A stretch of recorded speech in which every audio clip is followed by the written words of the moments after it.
cikin littafi mai suna Zara, wanda Fatima Ewa Umar ta rubuta, wanda aka fi sani ta da Zara. Ni da zan kasance da Zara. Kar ku manta, ku danna subscribe, kana ku danna ƙarfin ta yadda za ku dinga samun shirye-shiryen da na daina. Idan masu sauraro kuna biye da mu, ku tsaya a daidai inda a ɓangaren wasu ciki babu ƙari, inda shi motar sai ga wajen. Ba shi da wani buri da ya wuce ya gan shi a gidan, ya kai zancen ya samu matar da yake so ya aura. Yanzu kuma shirin zai ɗora.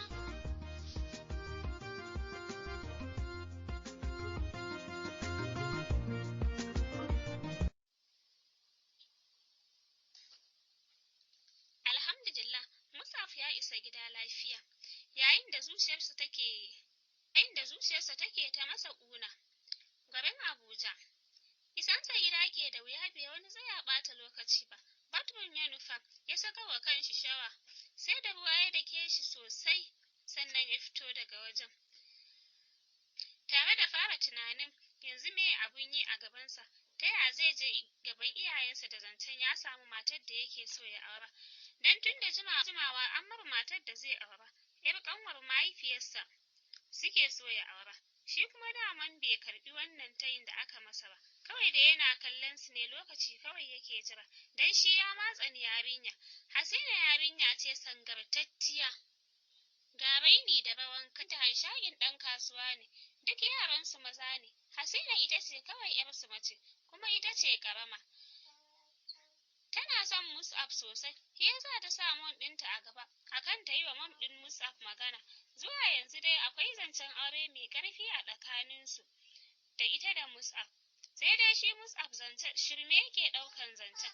Zuwa yanzu Hasina ba ta ma Najeriya, tana karatu a Ibar. Zainabu tana nan tana zaman jiran dawowar malam, sai dai shiru har yamma.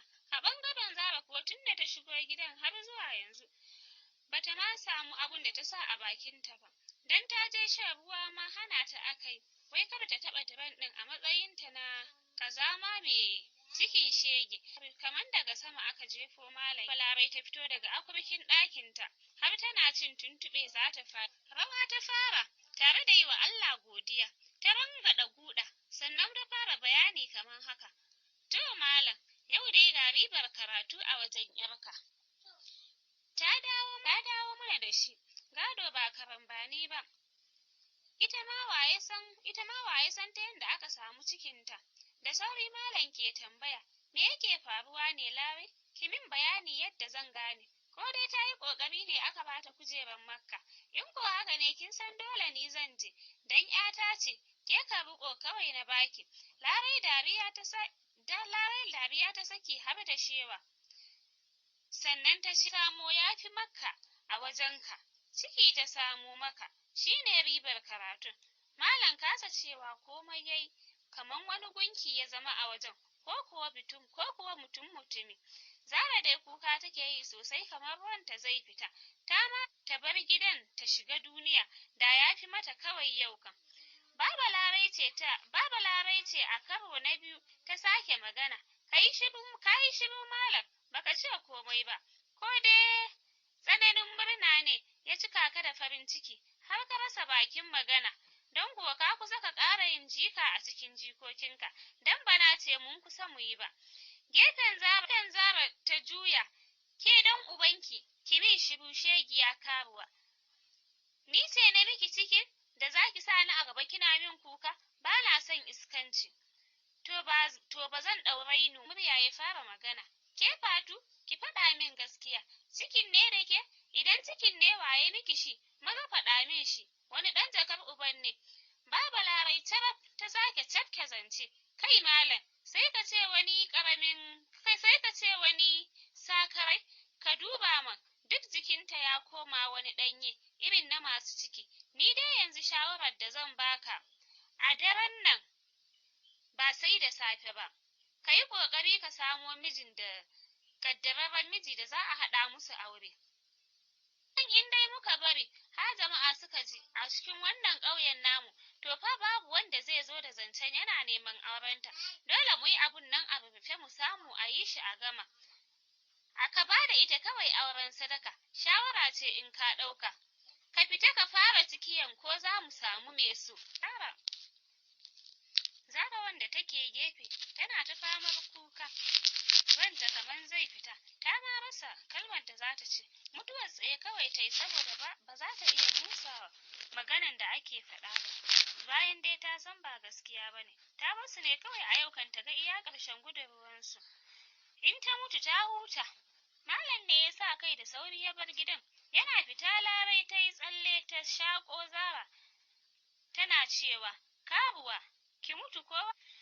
Duka ta mata sosai har da jin ciwo, don sai da Larai ta ga jini, sannan ta bar Zara, saboda tana tsoron kar ta yi kisan kai.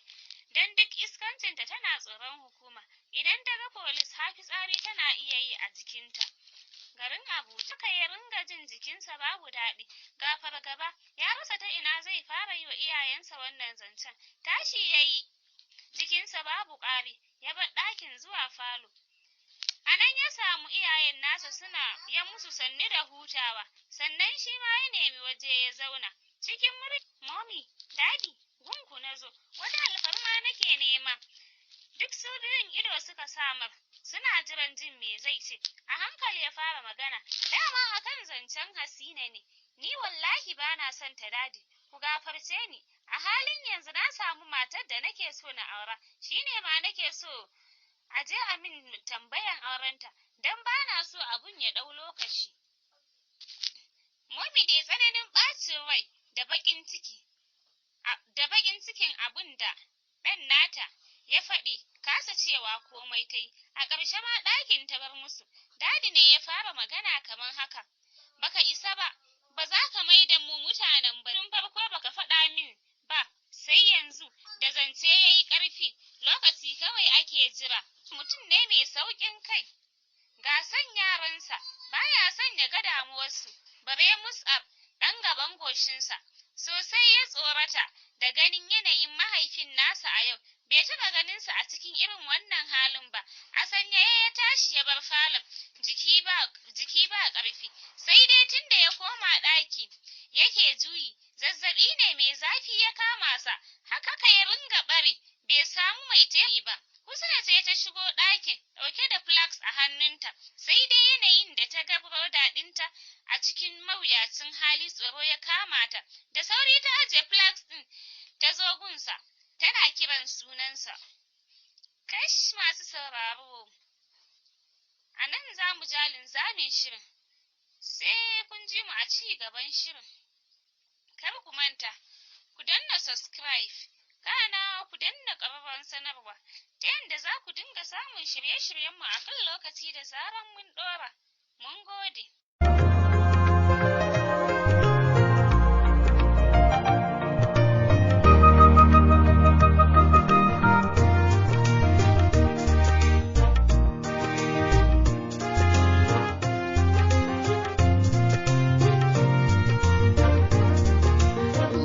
Hakuri kare da ka daina, kake tsare da ramba, ka zama mai zarafin nazari, a sannan za ka ce ba.